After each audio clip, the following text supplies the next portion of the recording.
Hey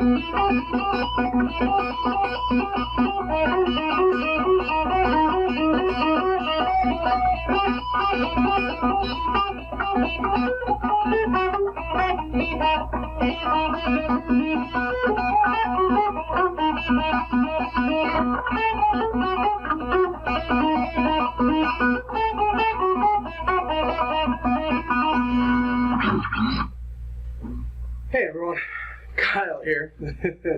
I know it was a little sloppy, but hopefully you could tell that was Thunderstruck by AC/DC. That wonderful guitar riff was penned and created by Angus Young, the lead guitarist of AC/DC. And what I'm going to do today is show you how to struggle through that little bit of that song.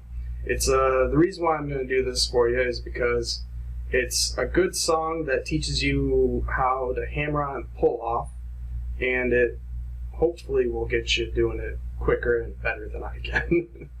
So the first little rhythm part, let me scoot up here, starts off with it's all on the open B string, by the way.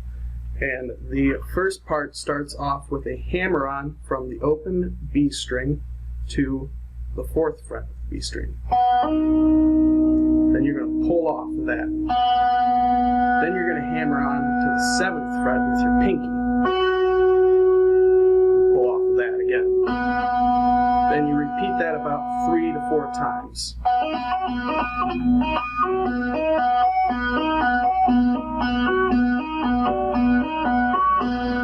After you do that, you move up a fret and do the same pattern, only with the 5th fret being hammering on to the 5th fret from the open B string and pulling off back to the open B string, and hammering on to the 8th fret and pulling off.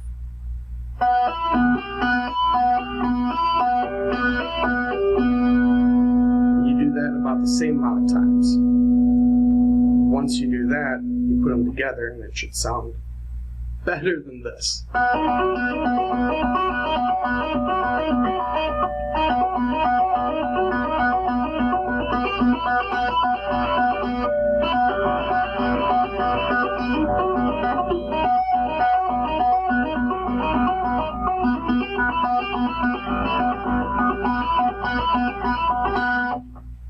That is what is called the rhythm 1 in the song.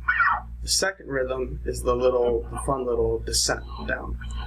The descent down starts up here on the 12th fret, where you're going to pull off to open B, then hammer back on down at the 10th fret, and pull back off, hammer on back down onto the 9th fret, pull off, hammer on down to the 7th fret, pull off, then down to the 5th fret with a hammer on, pull off again, then hammer on onto the 4th fret, pull off, and then back onto the 5th fret, pull off, and then back onto the 4th fret, pull off.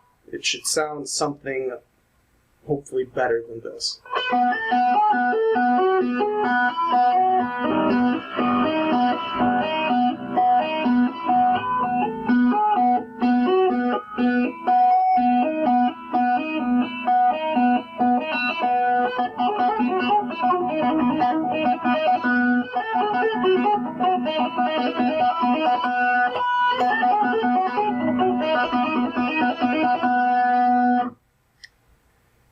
And you do that about 39 times before you even move into any chord rhythms. So all together, it'll go something like this.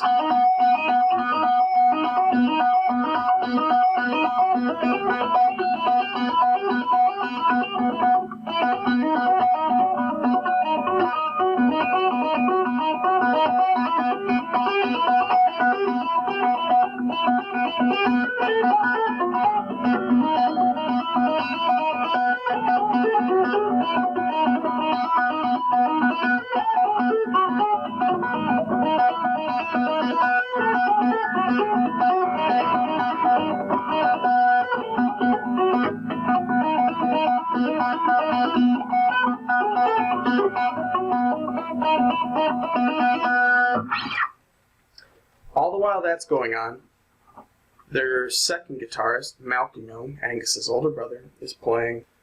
It's a B5 chord, or a power chord, that starts with your index finger playing on the 2nd fret of the A string, then your ring finger covering the 4th frets of the D and the G string. And all it is down, down, down, down, up, down, up, down, down, down, down, down, down. And you would speed it up.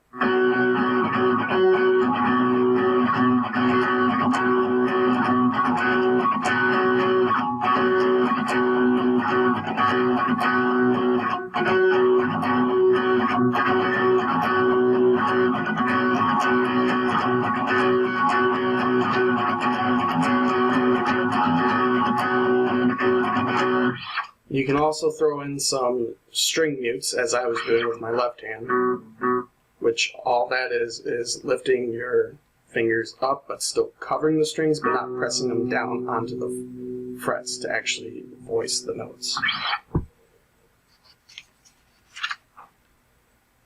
Once we get to the part where the vocals actually come out, we have what we call as rhythm figure 4, where it's a B5 power chord, but instead of having your ring finger covering up the 4th fret of the G string, you're just doing the bottom 2 frets.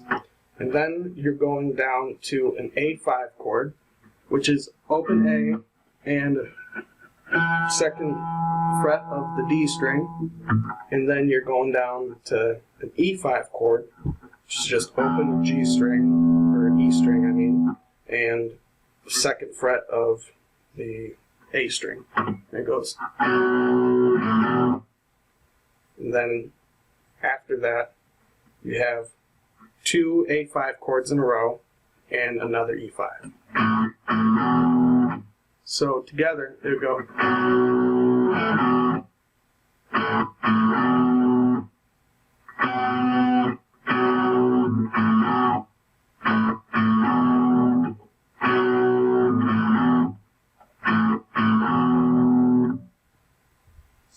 The 5th rhythm figure is a B5 chord with an A5 chord and an E5 chord. It goes.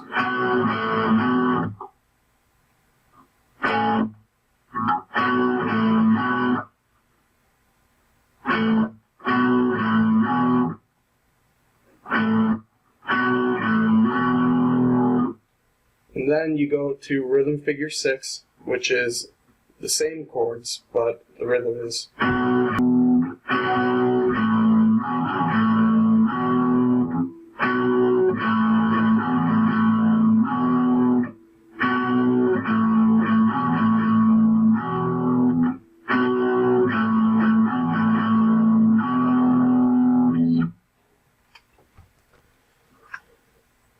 Basically, most of the song uses the same 3 to 4 chords. It's B5, an A5, and an E5. If you listen and attempt to play along, you should be able to figure the rhythms out just by playing with the song. Hope you liked my recording. Keep on rocking, and I'll see you next time.